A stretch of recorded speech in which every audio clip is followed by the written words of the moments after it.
हरे कृष्णा। तो अब इस मंत्र को भूल जाना है, भूलना नहीं है, इसको हमेशा याद रखना है और इसी का नित्य प्रतिदिन उच्चारण करना है, क्योंकि यही कथा का सार है। 7 दिन आप सभी लोगों ने बड़े प्रेम से बैठकर इस कथा को श्रवण किया। कथा में तो अनेक प्रसंग हैं, इतनी सारी कथाएं हैं कि यदि उन सबको कहेंगे तो यह कथा प्रतिदिन चलती रहेगी, लेकिन कभी खत्म नहीं होगी। और भागवत में जितनी कथाएं हैं उनको संपूर्ण परिपूर्ण रूप से सुना देने की क्षमता किसी वक्ता में नहीं है। शेष शारद भी कह कहकर थक गए कि हम तो अनंत काल से इस कथा को प्रतिदिन सुना रहे हैं और प्रतिदिन नित्य सुना रहे हैं, तो भी यह कथा खत्म नहीं हुई, इसका आदि अंत मध्य ही समझ नहीं आया। तो 7 दिन तो केवल एक माध्यम है, जितना सत्संग हम कर सके उतना कर लेना चाहिए। हम संपूर्ण तो सुन नहीं सकते, सुना नहीं सकते, लेकिन यह जो ग्रंथ हैं जिनमें व्यास देव ने मेहनत करके लिखकर जो चले गए हैं, इन ग्रंथों को हम अवश्य अपने घर में ले जा सकते हैं। यह भगवत गीता, भागवत, रामायण आदि जो शास्त्र हैं जिनके घर पर नहीं है वे इन्हें ले जा सकते हैं। ऊपर जब आप पूजन के लिए आएंगे तो कृष्णदास जी बैठे हैं, इनसे कह सकते हैं, बोल सकते हैं, अथवा व्यासपीठ से भी प्रसाद रूप में ले सकते हैं। और जिनके पास है वे लोग भी अन्य रिश्तेदारों को, मित्रों को देने के लिए ले सकते हैं, और जो अपने निकट संबंधी है उन्हें दे सकते हैं ताकि उनका भी कल्याण हो। यदि स्वयं नहीं पढ़ते तो अपने बच्चों के लिए ले सकते हैं। यदि बच्चे नहीं पढ़ सकते तो माता पिता होने के नाते आप इतना तो कर ही सकते हैं कि उन्हें थोड़ा प्रोत्साहित करें कि वे पढ़ें। अन्यथा ये ग्रंथ ऐसे हैं कि जिसके घर में एक बार चले जाते हैं, हम नहीं पढ़ेंगे, मान लीजिए हमारे बच्चे नहीं पढ़ेंगे, कभी ना कभी कोई ना कोई तो विद्वान जन्म लेगा जो उठाकर देखेगा, ये किताब किसकी पढ़ी है, कहाँ की है, इसको खोलेगा, एक पन्ना भी यदि पढ़ लिया, समझ लिया और जीवन में उतार लिया तो यह मनुष्य जीवन धन्य हो जाएगा। इन पुस्तकों की इतनी महिमा है, इसलिए इस वैदिक वांग्मय को अपने घर पर रखना चाहिए। साथ में भगवान का नाम जपने के लिए यह माला झोली यह भी उपलब्ध है, और यदि यहाँ पर कम पड़ जाए तो मंदिर जाकर भी आप लोग ले सकते हैं, पास ही में मंदिर है। और इस माला पर भीतर माला होती है और यह झोली है। आप कहेंगे माला है, झोली की क्या आवश्यकता है, क्यों इस झोली में रख के करना है?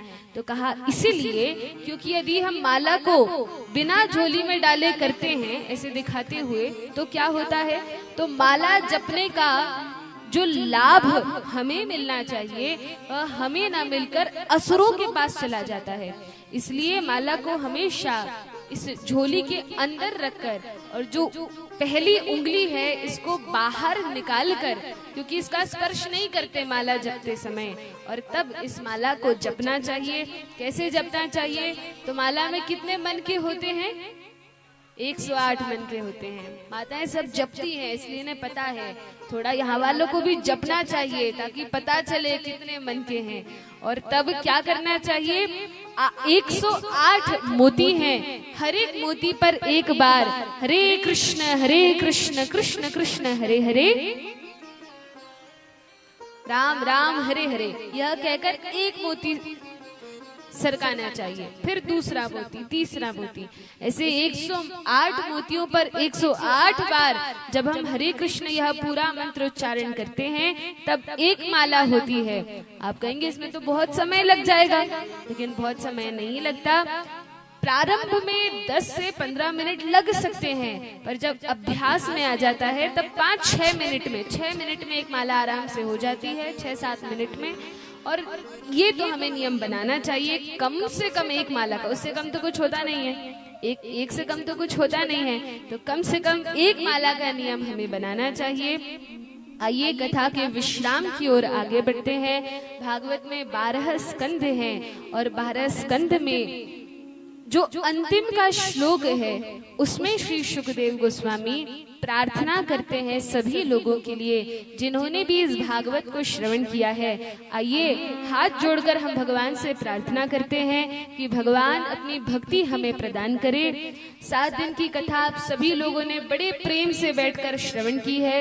यदि हमसे बोलने में कोई त्रुटि हो गई हो या कोई विषय गलत बोल दिया हो या कोई बात अधूरी रह गई हो तो उसके लिए हाथ जोड़कर हम क्षमा मांगते हैं। अभी तो आयु भी नहीं है, अनुभव भी नहीं है, ज्ञान भी नहीं है, वैराग्य भी नहीं है, फिर भी बैठ गए हैं कथा करने के लिए भगवान की इच्छा से। तो जो भी त्रुटि रह गई हो उसको क्षमा कीजिए, और यदि कोई बात अच्छी लगी हो तो वो मेरी ओर से नहीं आई है, जो गुरुजनों से सुना है, जो गुरु परंपरा से सुना है, शास्त्रों से पढ़ा है, उसी को केवल कहा है। तो इसमें हमारी तो कोई महिमा है ही नहीं, शास्त्रों की, गुरुओं की, संतों की, साधुओं की और वैष्णवों के संग की महिमा है। इसलिए अच्छी बातों को ग्रहण कीजिए, जो ठीक नहीं लगा उसको छोड़ दीजिए, और यही प्रार्थना कीजिए कि भगवान अपनी भक्ति में हमें लगाएं।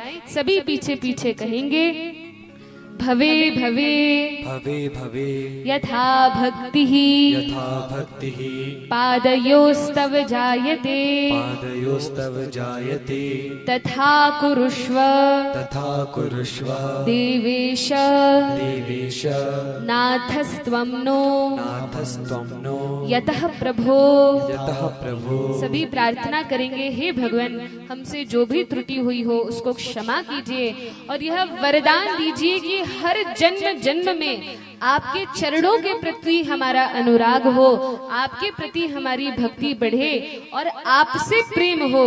यह प्रार्थना करते हुए भागवत का जो अंतिम श्लोक है उसका हम सभी स्मरण करते हैं।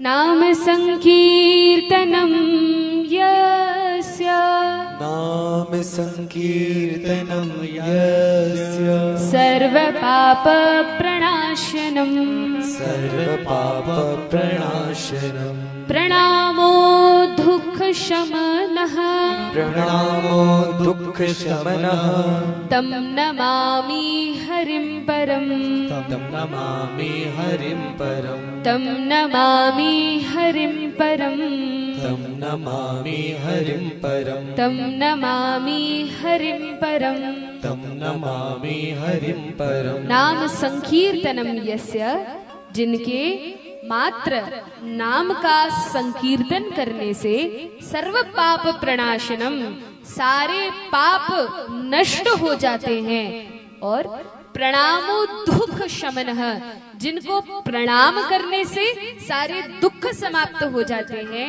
ऐसे प्रभु को हम प्रणाम करते हैं, नमस्कार करते हैं, और ऐसे प्रभु के नाम का हम संकीर्तन करते हैं। आइए यही कथा को विश्राम देते हैं, समाप्त तो होती नहीं है पर यही रोकते हैं, फिर पुनः प्रारंभ करेंगे जब भगवान की इच्छा होगी। बोलिए हरिनाम संकीर्तन महायज्ञ की जय, वृंदावन बिहारी लाल की जय, राधा रानी सरकार की जय, श्री गुरुदेव महाराज की जय, श्री श्रीमद् भागवत महापुराण की जय।